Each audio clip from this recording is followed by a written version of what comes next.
اور خدا اس کے باپ داؤد کا تخت اس کو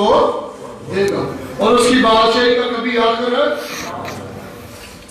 ان کاروباری لوگوں نے،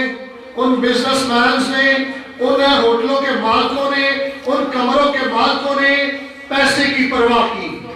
انہوں نے اپنے کاروبار کی پرواہ کی۔ وہ یہ نہیں جانتے تھے کہ جو نجات دے سکتا ہے وہ ہم پیسے سے نہیں خرید سکتے۔ کوئی نجات پیسے سے خرید سکتا؟ آپ کو یاد ہے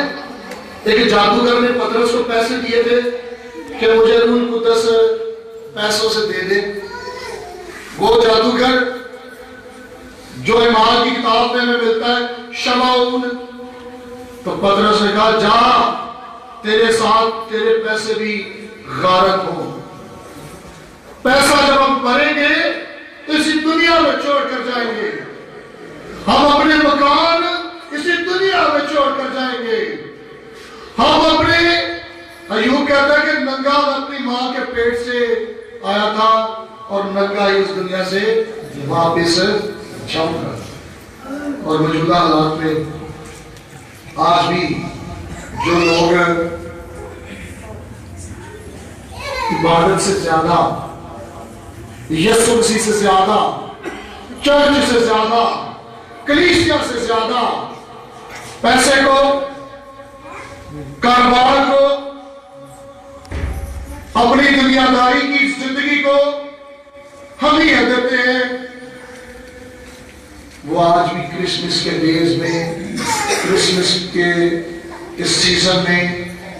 عبادتوں میں ان سرائے کے مالکوں کی طرح یسوع مسیح کو رد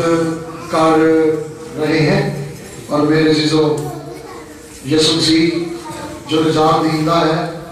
جو آپ کے لیے خاص ہے، یاد رکھیے یسوع وہ چیزیں لے کر آیا ہے جو پیسے سے نہیں مل سکتی۔ زندگی مل سکتی ہے پیسے سے،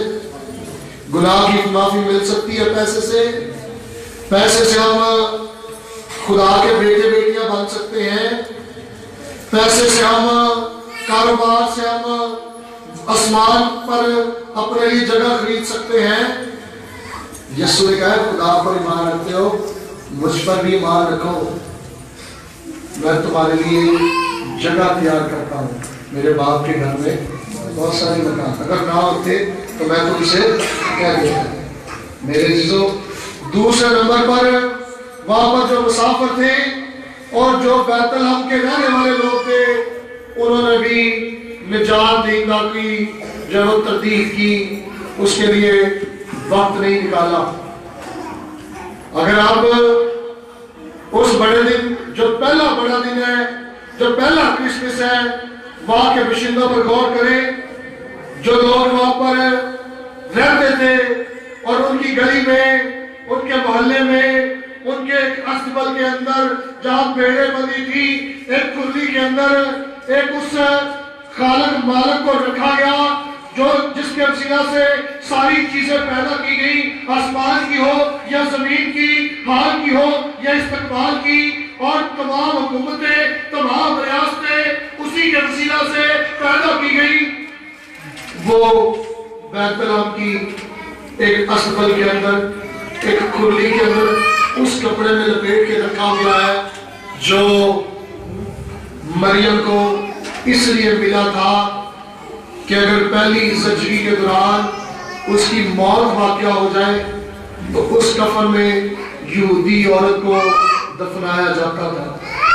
مریم کے پاس وہی کپڑا تھا جو یہودی اپنی بیٹی کو رخصتی کے وقت دیتے تھے کہ جا، اگر بیٹی پہلی زچگی کے دوران پلوٹا بیٹا پیدا کرتے ہوئے یا بیٹی پیدا کرتے ہوئے تیری موت واقع ہو جائے تو یہ میکے کی طرف سے اپنا کفن لیتی جا، اور اسی کپڑے میں